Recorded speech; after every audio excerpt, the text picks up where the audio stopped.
Dan pemirsa, pejabat Bupati Oku, Teddy Melwansyah meninjau proyek pengerjaan jembatan Kisiran yang menghubungkan Kecamatan Pengandonan dan Muara Jaya. Jembatan ini dibangun menggunakan dana bantuan Gubernur Sumsel. Pejabat Bupati Oku, Teddy Melwansyah bersama Kepala Dinas PUPR Oku, Chandra Dewana meninjau proyek pengerjaan jembatan Kisiran di Kecamatan Pengandonan. Jembatan ini dibangun setelah sebelumnya di tahun 2021 lalu, jembatan lama yang menghubungkan Pengandonan dan Ulu Ogan ambruk diterjang banjir bandang. Teddy Melwansyah mengungkapkan jembatan dibangun menggunakan dana bantuan Gubernur Sumsel Herman Deru. Tahun ini akan diselesaikan bangunan bawah jembatan, kemudian dari dana APBD Oku juga dibangun talut bronjong dan jalan cor beton sepanjang 1.200 meter.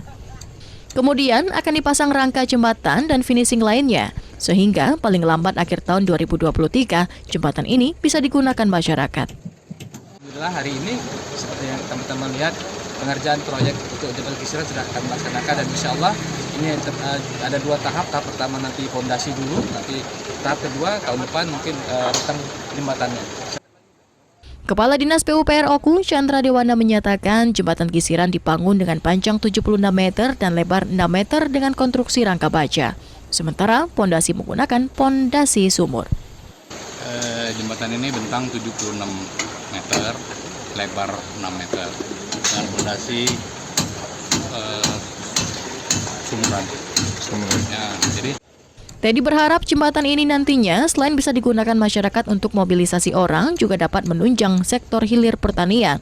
Kedepan sarana jalan juga akan menjadi prioritas pembangunan di Oku.